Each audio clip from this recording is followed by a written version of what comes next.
श्रीसहाजं भजेजं तपस्वाध्याय शुश्रूषा कृष्णपूजारतं मुनिम् विश्वेशमिष्टदं वन्दे परिव्राट् चक्रवर्तिनं श्रीगुरुभ्यो नमः। हरिः ओम्। शिलः पत्ते नित्या गणितगुणमाणिक्यविशदप्रभा जालोल्लासोपहत सकलावद्यतमसे जगज्जन्मस्थेम प्रणयरचनाशीलवपुषे नमो शेषाम्नाजस्मृतिहृदयदीप्ताय हरये येन प्रादुरभाविभूमिवलये विस्तारिको सन्ततिः प्राबोधिश्रुतिपङ्कजं करुणया प्राकाशितत्वं परं ध्वान्तं ध्वंसमनादिसाधुनिकरश्चाकारि सन्मार्गगः तेन व्यासदिवाकरेण सततं मात्याजि मे मानसं व्याप्तिर्यस्य निजे निजेन महसा पक्षे सपक्षे स्थितिः व्यावृत्तिश्च विपक्षतोऽथ विषजे सक्तिर्न वै बाधिते नैवास्ति प्रतिपक्षजुक्तिरतुलं शुद्धं प्रमाणं समे भूयात् तत्त्वविनिर्णयाय भगवान् आनन्दतीर्थो मुनिः भवति यदनुभावात् जेडमूकोऽपि वाग्मी जडमतिरपि जन्तुर्जायते प्राज्ञमौलिः सकलवचनचेतो देवता भारती सा मम वचसि निधत्तां सन्निधिं मानसे च रमानिवासोचितवासभूमिः सन्न्यायरत्नावलिजन्मभूमिः वैराग्यभाग्यो मम पद्मनाभतीर्थामृताब्धिर्भवताद्विभूत्यै पदवाक्यप्रमाणज्ञान् प्रतिवादिमतच्छिरः श्रीमदक्षोभ्यतीर्थाख्यानुपतिष्ठे गुरून् मम श्रीमदानन्दतीर्थार्य सन्मनः सरसी भुवि अनुव्याख्याननलिने चञ्चले कतिमे मनः न शब्दाब्धौ गाढाः न च निगमचर्चासु चतुराः न च न्याये प्रौढाः न च विदितवेद्या अपि वयं परं श्रीमत्पूर्णप्रवतिगुरुकारुण्यसरणिं प्रपन्नामान्या स्मः किमपि च वदन्तोऽपि महताम् ॐ नारायणं निखिलपूर्णगुणैकदेहं निर्दोषमाप्यतममप्यखिलैः सुवाक्यैः अस्योद्भवादिदमशेषविशेषतोऽपि वन्द्यं सदा प्रियतमं मम सन्नमामि कुपिता हि पणच्छाया समीकृत्या परं सुखं सेवन्ते यत्पदं धीराः तं भजे वल्लभं श्रियः। ಈಗ 235ನೇ ಸುಧಾಮೂಲ ಹೊಸ ಅಧಿಕರಣ.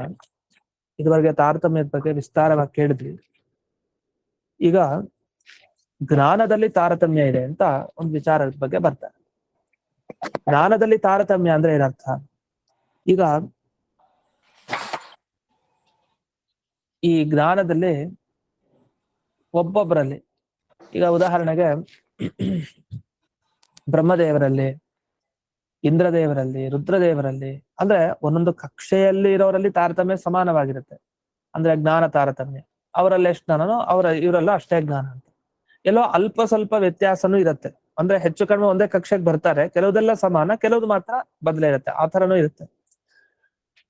ಆದ್ರೆ ಈ ಜ್ಞಾನದಲ್ಲಿ ವ್ಯತ್ಯಾಸ ಆಗ್ಲಿಕ್ಕೆ ಏನ್ ಕಾರಣ ಅಂತ ಅಂದ್ರೆ ಲೋಕದಲ್ಲೇ ನಮಗ್ ಗೊತ್ತಿದೆ, ಒಬ್ಬರಿಗೆ ವಿಶೇಷವಾದ ಜ್ಞಾನ ಇರುತ್ತೆ, ಇನ್ನೊಬ್ಬರಿಗೆ ಅಷ್ಟೊಂದಿರಲ್ಲ, ಇನ್ನೊಬ್ಬರಿಗೆ ಪ್ರಯತ್ನ ಪಟ್ಟರು ಅಷ್ಟೊಂದು ಜ್ಞಾನ ಸಿಗ್ಲಿಕ್ಕೆ ಸಾಧ್ಯ ಇಲ್ಲ. ಹೀಗೆ ಜ್ಞಾನದಲ್ಲಿ ಬರುವಂತಹ ವ್ಯತ್ಯಾಸಕ್ಕೆ ಅಂದ್ರೆ ಆ ತಾರತಮ್ಯಕ್ಕೆ ಏನ್ ಕಾರಣ? ಅದಕ್ಕೆ ಅವರವರ ಯೋಗ್ಯತೆ ಕಾರಣ, ಅವರವರ ಸಾಧನೆ ಕಾರಣ, ಹೀಗೆ ಪ್ರತಿಯೊಂದು ವ್ಯತ್ಯಾಸವಾಗಿರುತ್ತೆ. ಇದೆಲ್ಲ ಲೌಕಿಕ ಜ್ಞಾನದಲ್ಲಿ. ಆದರೆ ಇದೇ ಅಪರೋಕ್ಷ ಜ್ಞಾನ ಬಂದಾಗ, ಅಂದ್ರೆ ಸಾಕ್ಷಾತ್ತಾಗಿ ದೇವರ ದರ್ಶನ ಆದಾಗ ಆ ಜ್ಞಾನದಲ್ಲೂ ವ್ಯತ್ಯಾಸ ಇರುತ್ತೆ.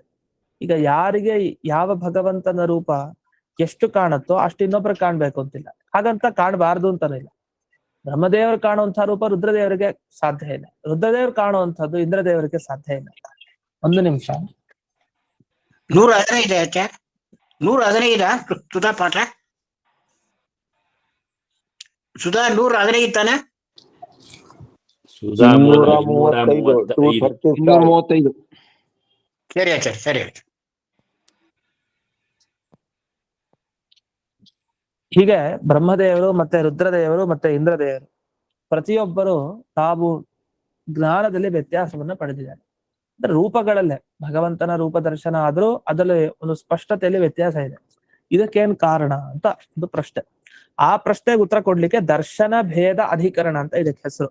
ದರ್ಶನ ಭೇದ ಅಧಿಕರಣ ಅಂದ್ರೆ ಅರ್ಥ, ದರ್ಶನ ಅಂದ್ರೆ ಅಪರೋಕ್ಷ ಜ್ಞಾನ ಅಂತ ಅರ್ಥ. ನಾವೆಲ್ಲ ಈಗ ಹೇಳ್ತೀವಿ ಮಾಧ್ವ ದರ್ಶನ, ವೇದಾಂತ ದರ್ಶನ, ವ್ಯಾಕರಣ ದರ್ಶನ ಅಂತೆಲ್ಲ ದರ್ಶನ ಅಂತ ಕರಿತೀವಿ. ಯಾಕೆ ಇವುಗಳಿಗೆಲ್ಲ ದರ್ಶನ ಅಂತ ಹೆಸರು? ಮಾಧ್ವ ದರ್ಶನ ಅಂದ್ರೆ ಯಾವ ಮಾಧ್ವ ಸಿದ್ಧಾಂತಗಳಿಂದ, ಮಧ್ವಾಚಾರ್ಯರು ಹೇಳಿದ ಸಿದ್ಧಾಂತಗಳಿಗೆ ಮಾಧ್ವ ಸಿದ್ಧಾಂತ ಅಂತ ಕರೀತಾರೆ. ಆ ಮಾಧ್ವ ಸಿದ್ಧಾಂತಗಳಿಂದ ದೇವರ ಅಪರೋಕ್ಷ ಜ್ಞಾನ ಆಗುತ್ತೆ. ಹಾಗಾದ್ರೆ ದೇವರ ಅಪರೋಕ್ಷ ಜ್ಞಾನ ಆಗ್ಲಿಕ್ಕೆ ಬೇಕಾದ ಸಾಧನ ಇದೆಯಲ್ಲ, ಅದನ್ನ ದರ್ಶನ ಅಂತ ಕರೀತಾರೆ. ಅದನ್ನೇ ಮಾಧ್ವ ದರ್ಶನ. ದರ್ಶನ ಅಂದ್ರೆ ದೃಶ್ಯತೆ ಏನ, ಯಾವುದರಿಂದಾಗಿ ದೇವರು ಕಾಣ್ತಾನೋ ಅದು ಅಂತ ದರ್ಶನ ಅನ್ನೋ ಶಬ್ದಕ್ಕೆ ಹೇಳ್ತೀವಿ. ಇದು ಒಂದರ್ಥ. ಇನ್ನೊಂದು ದರ್ಶನ ಅಂದ್ರೆ ಜ್ಞಾನ ಅಂತ ಇಷ್ಟೇ ಅರ್ಥ. ಜ್ಞಾನ ಸಾಧನ ಅಲ್ಲ, ಜ್ಞಾನಕ್ಕೆ ಬೇಕಾದ ಸಾಧನ, ಅದರ ಬಗ್ಗೆ ಹೇಳ್ತಾ ಇಲ್ಲ. ಹಾಗಾದ್ರೆ ಏನ್ ಹೇಳ್ತಾರೆ? ದರ್ಶನ ಭೇದ ಇದೆ ದೇವತೆಗಳಲ್ಲಿ. ಅಂದ್ರೆ ದರ್ಶನ ಅಂದ್ರೆ ಜ್ಞಾನ, ಜ್ಞಾನದಲ್ಲಿ ಭೇದಗಳಿದೆ, ವ್ಯತ್ಯಾಸ ಇದೆ, ತಾರತಮ್ಯ ಇದೆ ಅಂತ ಒಟ್ಟು ತಾತ್ಪರ್ಯ. ಅದೊಂದು ದರ್ಶನ ಭೇದಾಧಿಕರಣ ಅಂತ ಒಂದು ಅಧಿಕರಣ ಬಂತು.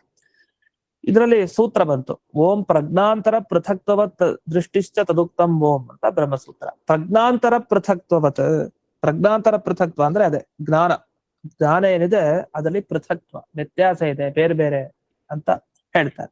ಇದಕ್ಕೆ ತುಂಬಾ ಚಿಕ್ಕದಾಗಿ ವ್ಯಾಖ್ಯಾನ ಮಾಡಿದ್ದಾರೆ ಆಚಾರ್ಯರು. ಒಂದೇ ಹೇಳಿದ್ದಾರೆ, ದೃಷ್ಟಿರಪಿ ಯೋಗ್ಯ ಅನುಸಾರತಃ ನಾನಾ ವಿಧ ಇತಿ ಶೇಷಃ. ಇಷ್ಟೇ, ಈ ಅಧಿಕರಣ ಮುಗ್ದ ಹೋಗ್ಬಿಡ್ತು. ಒಂದೆರಡು ಲೈನ್ ಅಷ್ಟೇ, ಬಿಟ್ರೆ ಇನ್ನೇನು ಇಲ್ಲ. ಜಯತೀರ್ಥರು ಇದನ್ನ ಹೇಳ್ತಾರೆ. ಯಾಕೆ ಆಚಾರ್ಯರು ಇಷ್ಟನ್ನೇ ಹೇಳಿದ್ರಿ ಇಲ್ಲಿ ಅಂದ್ರೆ, ಏತದ್ ವ್ಯಾಖ್ಯಾತಂ ಭಾಷ್ಯ, ಇದರ ಬಗ್ಗೆ ಉತ್ತರ ಕೊಟ್ಟಾಗೋಗಿದೆ ಬ್ರಹ್ಮಸೂತ್ರ ಭಾಷ್ಯದಲ್ಲೇ. ಅಲ್ಲೇನ್ ಹೇಳಿದ್ದಾರೆ? ಉಪಾಸನಾ ಭೇದವತ್ ದರ್ಶನ ಭೇದ ಅಂತ ಹೇಳ್ಬಿಟ್ಟಿದ್ದಾರೆ. ಹೇಗೆ ಉಪಾಸನೆಯಲ್ಲಿ ವ್ಯತ್ಯಾಸ ಇರುತ್ತೋ ಜ್ಞಾನದಲ್ಲೂ ವ್ಯತ್ಯಾಸ ಇರುತ್ತೆ. ಈಗ ಒಬ್ರು ಧ್ಯಾನ ಮಾಡೋತರ ಇನ್ನೊಬ್ರು ಮಾಡ್ಲಿಕ್ಕಾಗತ್ತ? ಆಗಲ್ಲ. ಒಬ್ರು ಜಪ ಮಾಡೋತರ ಇನ್ನೊಬ್ರು ಜಪ ಮಾಡ್ಲಿಕ್ಕಾಗತ್ತ? ಇಲ್ಲ.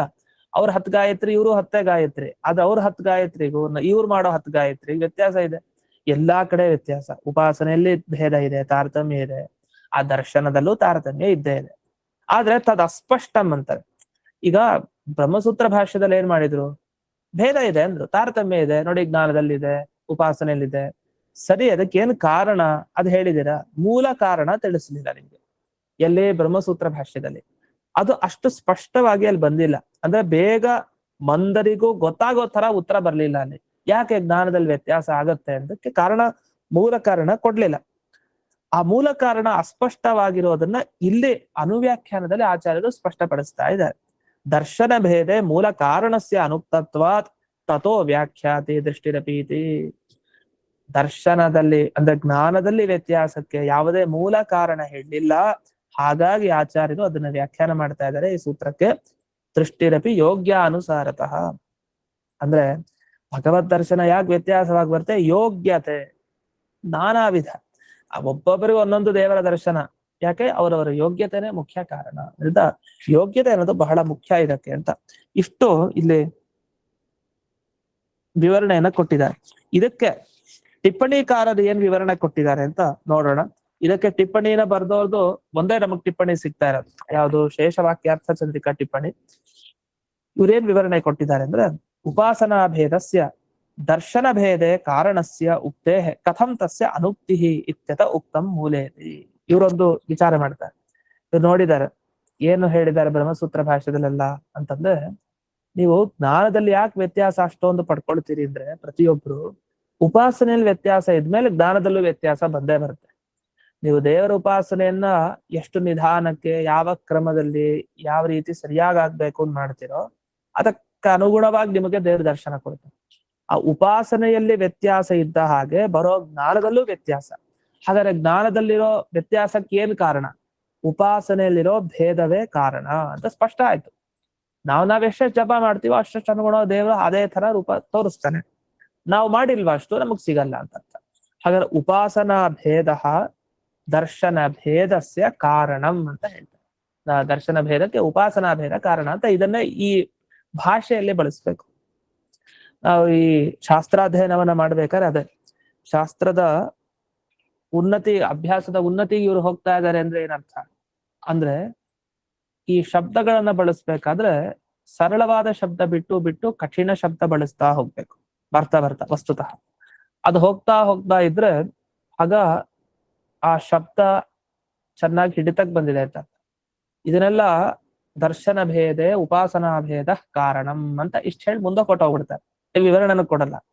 ದರ್ಶನ ಅಂದ್ರೇನು, ಅದರ ಭೇದ ಅಂದ್ರೇನು, ಉಪಾಸನೆ ಅಂದ್ರೇನು, ಅದರ ಭೇದ ಅಂದ್ರೇನು, ಇವೆರಡಕ್ ಸಂಬಂಧ ಏನು, ಕಾರ್ಯಕಾರಣ ಭಾವ ಸಂಬಂಧ, ಒಂದರಿಂದ ಇನ್ನೊಂದು ಉಂಟಾಗುತ್ತೆ ಅಂತ ಇದನ್ನ ಸುಲಭವಾಗಿ ಹೀಗೆ ಹೇಳ್ತಾರೆ. ದರ್ಶನ ಭೇದ ಉಪಾಸನಾ ಭೇದಯೋ ಕಾರ್ಯಕಾರಣ ಭಾವೋ ಅಸ್ತಿ ಅತಃ ದರ್ಶನೇ ತಾರತಮ್ಯಂ ಅಂತ ಇಷ್ಟು ಚಿಕ್ಕದಾಗಿ. ಇದು ಸರಳ.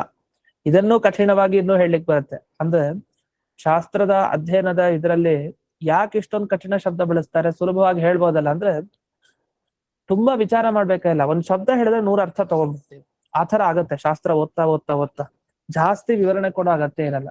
ಒಂದ್ ಶಬ್ದ ಹೇಳಿದ್ರೆ ಅರ್ಥ ಆಗೋಯ್ತು. 100 ಪೇಜ್ ಅರ್ಥ ಆಗತ್ತೆ ಒಂದ್ ಶಬ್ದ ಹೇಳಿದ್ರೆ. ಆ ತರ ಬಳಸ್ತಾರೆ ಶಬ್ದಗಳನ್ನ ವ್ಯಾಖ್ಯಾನಕಾರರು. ಅದರಿಂದ ತುಂಬಾ ಚಿಕ್ಕದಾಗಿ ವ್ಯಾಖ್ಯಾನ ಮಾಡೋ ಕ್ರಮನೂ ಇದೆ, ತುಂಬಾ ದೊಡ್ಡದಾಗಿ ವ್ಯಾಖ್ಯಾನ ಮಾಡೋ ಕ್ರಮನೂ ಇದೆ. ಅದರಲ್ಲಿ ತುಂಬಾ ಚಿಕ್ಕದಾಗಿ ಒಂದೇ ಒಂದು ಯೋಗ್ಯತೆ ಅನುಸಾರಿಯಾಗಿ ಅಂತಂದ್ರು. ಇದಕ್ಕೆ ವಿವರಣೆ ತುಂಬಾ ಕೊಡ್ಬೇಕು, ಅದೆಲ್ಲ ಬೇರೆ ಬೇರೆ ಕಡೆ ಬಂದಿದೆ. ಇವರೊಂದು ಉತ್ತರ ಕೊಟ್ಟಿದಾರಲ್ಲ ಅಂತ ಪ್ರಶ್ನೆ ಮಾಡ್ಕೊಂತಾರೆ. ಯಾರೋ ಶೇಷವಾಕ್ಯಾರ್ಥ ಚಂದ್ರಿಕಾಕಾರರು ಹೇಳಿದಾರ್ತಾನೆ ದರ್ಶನಕ್ ವ್ಯತ್ಯಾಸ ನಮ್ಮ ಉಪಾಸನೆ ಕಾರಣ ಅಂತ. ಇದ್ರಲ್ಲೇನು ಅಸ್ಪಷ್ಟತೆ ಏನು? ಜಯತೀರ್ಥರಂದ್ರು ಇಲ್ಲ, ಅದು ಅಸ್ಪಷ್ಟವಾಗಿದೆ. ಬ್ರಹ್ಮಸೂತ್ರ ಭಾಷ್ಯದಲ್ಲಿ ಅದಕ್ಕೆ ಕಾರಣ ಹೇಳಲಿಲ್ಲ. ಯಾಕೆ ಕಾರಣ ಹೇಳಲಿಲ್ಲ? ಹೇಳಿದಾರಲ್ಲ. ಅಂದ್ರೆ ನೋಡಿ, ಜಯತೀರ್ಥರಂದಿದ್ದು ಕಾರಣ ಹೇಳಲಿಲ್ಲ ಅಂತಲ್ಲ, ಮೂಲ ಕಾರಣಸ್ಯ ಅನುಕ್ತತ್ವ.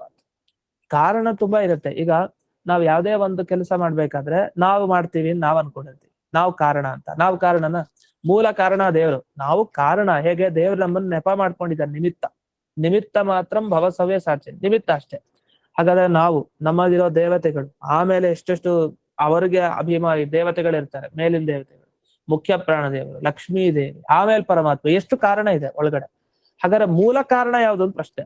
ಅವಾಂತರ ಕಾರಣ ಎಲ್ಲ ಇರತ್ತೆ ಆಮೇಲೆ ಬರೋದು, ಅದೆಲ್ಲ ಅಮುಖ್ಯ. ಅದರಿಂದ ಏನ್ ಕೆಲಸ, ಮುಖ್ಯ ಯಾರು ಅಂತ ಅಲ್ಲ. ಅದೇ ರೀತಿಯಲ್ಲಿ ಧ್ಯಾನದಲ್ಲಿ ತಾರತಮ್ಯಕ್ಕೆ, ಜ್ಞಾನದಲ್ಲಿ ಇರುವಂತಹ ತಾರತಮ್ಯಕ್ಕೆ ಮೂಲ ಕಾರಣ ಏನು ಅದನ್ನ ಬ್ರಹ್ಮಸೂತ್ರ ಭಾಷೆಯಲ್ಲಿ ಸ್ಪಷ್ಟವಾಗಿ ಹೇಳಿಲ್ಲ.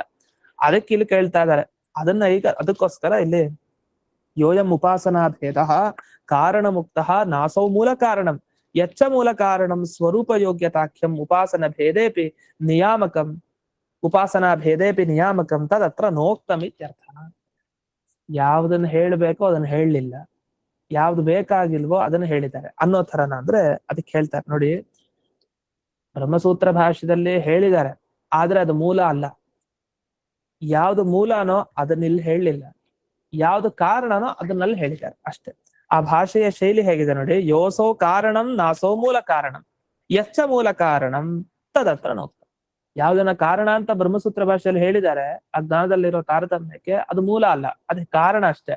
ನಮಗ್ ಬೇಕಾಗಿದ್ದು ಮೂಲ ಕಾರಣ, ಆದ್ರೆ ಅದನ್ನ ಇಲ್ಲಿ ಹೇಳಲಿಲ್ಲ ಬ್ರಹ್ಮಸೂತ್ರ ಭಾಷೆಯಲ್ಲಿ. ಅದಕ್ಕೆ ನಾವೀಗ ಹೇಳ್ತಾ ಇದೀವಿ, ನೀವು ಮಾಡೋ ಧ್ಯಾನನೂ ನಿಮ್ಮ ಜ್ಞಾನ ತಾರತಮ್ಯಕ್ಕೆ ಕಾರಣ, ನಿಮ್ಮ ಯೋಗ್ಯತೆನೂ ಆ ಜ್ಞಾನ ತಾರತಮ್ಯಕ್ಕೆ ಕಾರಣ, ನಿಮ್ಮ ಕರ್ಮನೂ ಜ್ಞಾನ ತಾರತಮ್ಯಕ್ಕೆ ಕಾರಣ. ಬೇಕಾದಷ್ಟಿದೆ. ಮೂಲ ಕಾರಣ ಯಾವುದು? ಸ್ವರೂಪ ಯೋಗ್ಯತಾಖ್ಯಂ ಅಂತ ಹೇಳ್ತಾರೆ. ಅದರಿಂದ ಇಲ್ಲಿ ಆಚಾರ್ಯರು ಯೋಗ್ಯತೆ ಅನುಸಾರಿಯಾಗಿ ಅಂತ ಹೇಳಿದ್ದು ಸ್ವರೂಪ ಯೋಗ್ಯತೆ ಅನುಸಾರಿಯಾಗಿ ಅಂತ ಅರ್ಥ. ನಿಮ್ಮ ಸ್ವರೂಪ ಯೋಗ್ಯತೆ ಎಷ್ಟೋ ಆ ತರಹದ ಅಪರೋಕ್ಷ ಜ್ಞಾನವೇ ಆಗೋದು ಅಂತ. ಇಲ್ಲಿವರೆಗೆ ಯೋಗ್ಯತಾನುಸಾರೇಣ ಭಗವದ ಪರೋಕ್ಷೆ ವೈಲಕ್ಷಣ್ಯಂ ಅಂತ ಒಂದು ವಿಚಾರ. ದೇವರ ಅಪರೋಕ್ಷ ಜ್ಞಾನದಲ್ಲಿ ವೈಲಕ್ಷಣ್ಯ ವ್ಯತ್ಯಾಸ ಯಾಕೆ ಬರುತ್ತೆ ಅಂತಂದ್ರೆ ಅವರವರ ಮೂಲ ಕಾರಣ ಅಂದ್ರೆ ಸ್ವರೂಪ ಯೋಗ್ಯತೆನೆ ಅಂತ ಬರುತ್ತೆ. ಇದಾದ್ಮೇಲೆ ಇದೊಂದು ಬಹಳ ಒಳ್ಳೆ ವಿಷಯ. ನಾವ್ ಯಾವಾಗಲೂ ಹೇಳ್ತಾ ಇರ್ತೀವಿ, ಪ್ರಸನ್ನೋ ಯದ್ದದ್ಯಾತ್ ಗುರು ಅಂತ. ಗುರುಗಳು ಬಹಳ ಸಂತೋಷ ಮನಸ್ಸಿನಿಂದ ಹೇಳ್ಬೇಕಂತೆ ವಿಚಾರಗಳನ್ನ.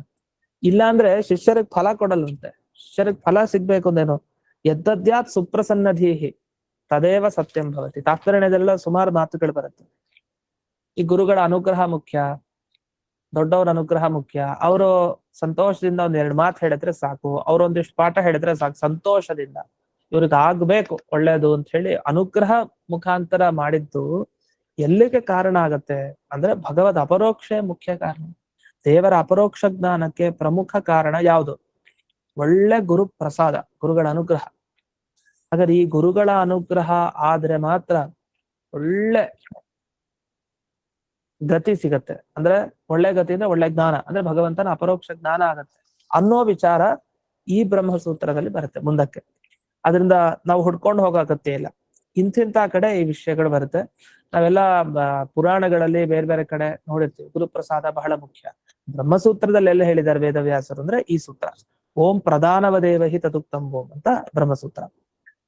ಈ ಬ್ರಹ್ಮಸೂತ್ರದಲ್ಲಿ ಹೆಸರಿಗೆ ಹೇಳಿದಾಗೆ ಪ್ರಧಾನಾಧಿಕರಣ ಅಂತ ಒಂದು, ಗುರುಪ್ರಸಾದಾಧಿಕರಣ ಅಂತ ಹೆಸರಿದೆ ಇದಕ್ಕೆ. ಗುರುಪ್ರಸಾದಾಧಿಕರಣ ಅಂತಾರೆ. ಆಚಾರ್ಯ ಇದಕ್ಕೆ ಏನ್ ವ್ಯಾಖ್ಯಾನ ಮಾಡ್ತಾರೆ? ಪ್ರಧಾನ ಅಂದ್ರೆ ಏನು, ಗುರುಪ್ರಸಾದ ಅಂದ್ರೆ ಏನಿದು? ಎರಡು ಅಧಿಕರಣ ಇಲ್ಲಿ ಸೇರ್ಕೊಂಡಿದೆ, ಪ್ರಧಾನಾಧಿಕರಣ ಮತ್ತೆ ಗುರುಪ್ರಸಾದಾಧಿಕರಣ ಅಂತ.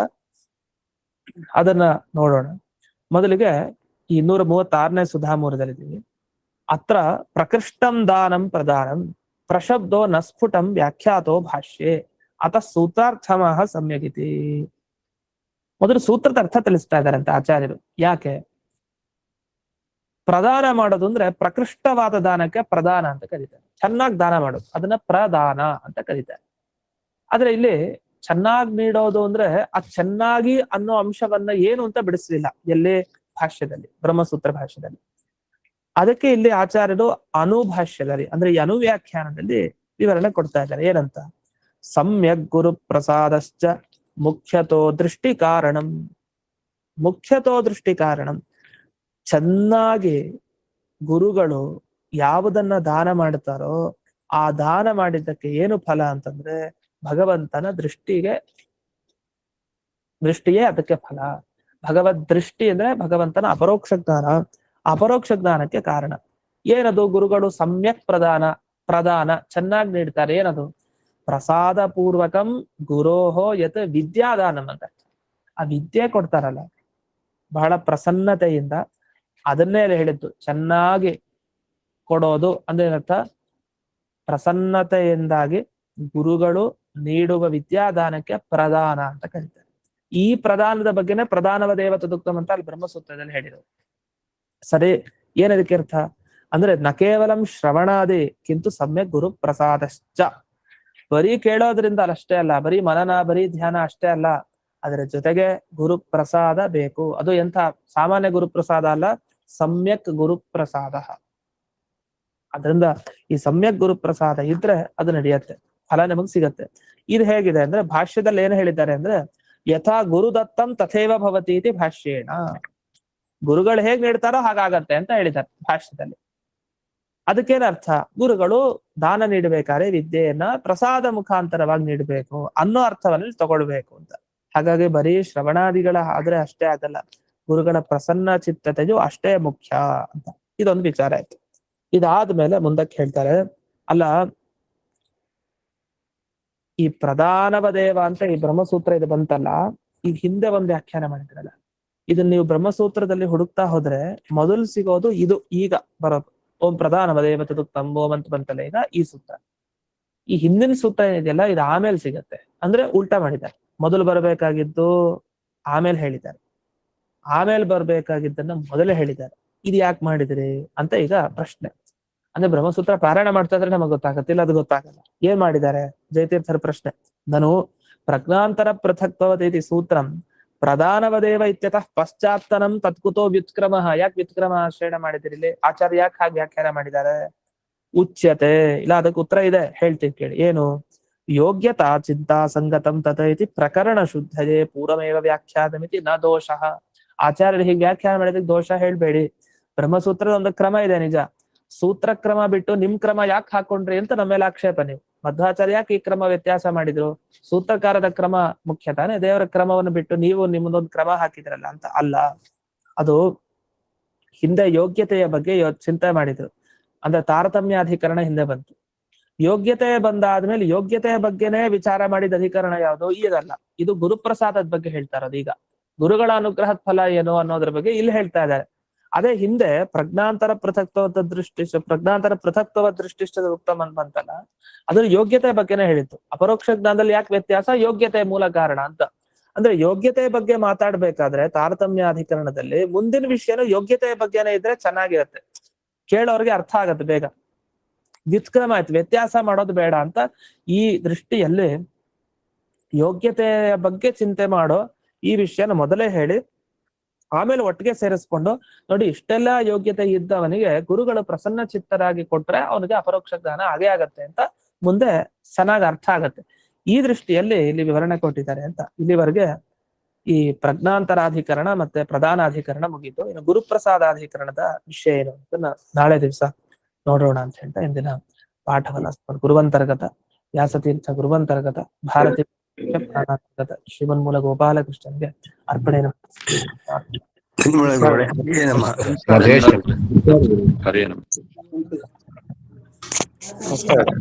ನಮಸ್ಕಾರ.